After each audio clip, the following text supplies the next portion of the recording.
Donc, alors le Zohar, Parashat Pikoudé, le Zohar ce matin, il parle d'un nom sacré. Okay? C'est un nom qui se trouve, vous savez qu'Hachem, il a plusieurs noms. Il a plusieurs noms, plusieurs noms sacrés qu'on ne peut pas dire même. Il y a des noms qu'on ne peut même pas dire. Par exemple, regardez, quand on demande la parnassa à Hachem. Où tu demandes la parnassa, où est la partie essentielle de la parnassa pour demander à Hachem?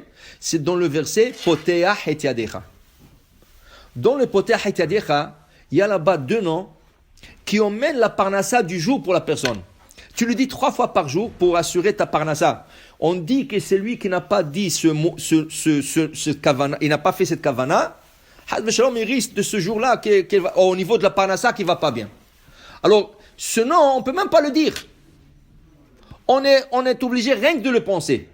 Poteah et Yadecha. Où se trouve le nom? Dans l'acronyme, dans le premier lettre, Poteah P, et Aleph, Yadecha Yud. Il faut penser à ces 3 lettres. La fin de ce mot, Poteah, la dernière lettre c'est Chet. Et, dernière lettre c'est Taf. Yadecha, dernière lettre, Chaf Sofit. Ces deux noms-là, dans le ciel, quand tu penses sur ces deux noms, ils t'envoient la parnassa du jour. Là, le Shulchan Aruch, maintenant, tu peux me dire, ça c'est kabbalistique, moi j'ai l'aïmouna. Tu sais qu'est-ce que le Shulchan Aruch dit? Si tu as dit Poteah et Yadecha, et tu n'as pas y pensé, là où tu te trouves, tu dois t'arrêter et le dire. Par exemple, tu l'as pas pensé. Toi, tu es déjà dans la Alléluia. Tu es déjà au 3e. Tu es déjà au 3e, au 4e. Tu dois arrêter. Tu arrêtes et tu dis et tu penses. Tu dois t'arrêter et tu dois le penser. Tu l'as pas fait. Tu peux te rattraper dans le chemin. Tu es dans le chemin. Shema Israël. J'ai pas dit Poteah et Yadecha. J'ai pas dit. Tu t'arrêtes. Poteah et Yadecha. Je pense sur la lettre initiale, sur la lettre finale. Tu continues. Maintenant, tu as dépassé le chemin, tu ne peux plus t'arrêter. Tu fais la Hamida. Tu termines la Hamida. Entre la Hazara, quand le Hazan, il va commencer la Hazara, entre le temps, tu dois dire Poteah et Yadecha, tu dois y penser. Ça, c'est des noms qu'on ne peut pas sortir de la bouche. Nous, on dit le verset, Poteah et Yadecha. Qu'est-ce que c'est Poteah et Yadecha? Hashem, ouvre tes mains. Okay? Il y a beaucoup plus que cette kavana. Il y a beaucoup plus que ça. Mais ça, c'est le minimum. Ça, c'est le minimum. Mais c'est des noms qu'on ne peut pas dire. Pourquoi? C'est des noms des anges. Quand tu dis ce nom, ça veut dire que tu le récites comme ça, tu le dis spécifiquement, tu as fait appel au l'ange. L'ange dit, allô, qu'est-ce que tu m'as appelé? Tu m'as emmené de là-bas ici, pourquoi faire? Pourquoi faire? Pourquoi tu m'as appelé comme ça? Tu m'as convoqué. Tu n'as pas le droit. On n'a pas le droit de dire ce nom. Alors dans le Sidurim, plusieurs fois, il dit, pense ce nom. Tu le penses, tu ne le dis pas. Il dit ici, il y a un autre nom sacré, avec beaucoup de pouvoir. Ce nom se trouve après les lettres du tétragramme. Le tétragramme, c'est Yud, Ke, Vav, Ke. Les lettres qui viennent après forment un nom très puissant. Après Yud, qu'est-ce qui vient? Kaf. Après He, qu'est-ce qui vient? Vav. Après Vav, qu'est-ce qui vient? Zain.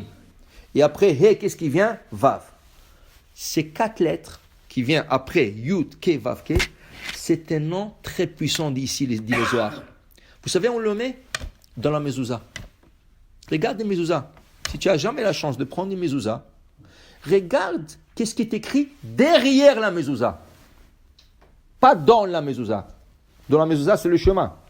Shema Israël, Shema Echad, Ve'afta et Hashem Elokecha, Vayam Shemot Ishmu, c'est le chemin. Regarde derrière la mezouza. Derrière la mezouza, ils ont mis 4 noms puissants. Le premier, c'est Shaddai. Où se trouve le Shaddai? Le Shaddai se trouve en position parallèle à Vehaya. Le deuxième paragraphe, Shema Israël, Shema Ve'afta et Hashem Elokecha, Vayu Uchtaftam al mezuzot betecha visharecha. Deuxième paragraphe, Vehaya imshamu atishmu al mitzvotai. Vehaya, il commence pas au début de la ligne, il commence un peu plus éloigné. 9 lettres, 9 petites lettres d'espace entre le début de la ligne jusqu'à Vehaya. Ça commence 9 lettres après. Derrière le Vehaya, derrière dans le claf, en arrière, Shaddai. C'est comme ça, tu peux voir si Mezouza, elle est Mehuderet. Que le Sofer, il a fait attention, il a écrit le Shaddai. Qu'est-ce que c'est Vehaya? Vehaya, c'est le même lettre de tétragramme. Vehaya, Vav, He, Yud, Va, He, c'est Yud, Ke, Vav, Ke. Derrière, qu'est-ce que je mets? La puissance, Shaddai. Regardez Yaakov Avinu. Quand il veut sauver ses enfants qui doivent descendre en Égypte pour la deuxième fois, parce qu'on leur blâme des espions, on leur a pris Shimon, on les a mis en prison, on demande maintenant que Benjamin y vient, il ne sait pas qu'est-ce qui va arriver. Qu'est-ce qu'il leur dit? Ve'el Shaddai soit avec vous. Ce nom-là soit avec vous. Si vous allez avec ce nom, Bezrat Hashem, vous allez être protégé. Oui, exact. Maintenant, ce n'est pas la fin. Ça, c'est derrière le Vehaya. Tout à fait en haut, même au-delà du schéma, si tu renverses les mezouza, prends une mezouza, regarde à l'envers, tu vas voir le nom qu'on vient de citer maintenant. Le Kaf, le Vav, le Zain et le Vav. Ça, c'est un nom des anges. Et ils protègent. Il y a encore 2 noms qui sont accompagnés avant et après. Okay? Et après, ça c'est le nom qui vient avant, c'est le nom qui est écrit après le nom Elohim. Alors après Aleph vient Bet, après Lamed vient Mem. Okay? Ça c'est alors dit le Zohar, Ashrei, heureux celui qui connaît le Sod. Shiodea le Sader, d'abord il sait arranger ce nom comme il faut, et il sait qu'est-ce que représente ce nom. Et il dit ici, le Shem, Kaf Vav, Zain et Vav, Shu Sod Hashem HaKadosh Havaya, Shu Kadosh Bigdusha. Okay? Et de lui, de ce nom-là, il sort des autres noms sacrés. Ça, c'est une base. Mais de ça, il sort beaucoup des autres noms sacrés. Alors, il dit le Zohar, on ne peut pas le dire. On ne peut pas l'omettre. On ne peut pas le dire. Mais il faut le penser. Il faut le penser. Alors, si tu veux la parnassa du jour, tu dis Potea Hetyadecha. Le Rabbi Nishra, il dit, tu dis Potea Hetyadecha. La première chose, tu penses, Hachem, regarde, comme il y a 2 mains dans le ciel, il s'ouvre, et il y a la parnassa qui descend, et toi tu fais comme ça. Pourquoi tu fais comme ça? Comme si tu attrapes quelque chose qui descend du ciel.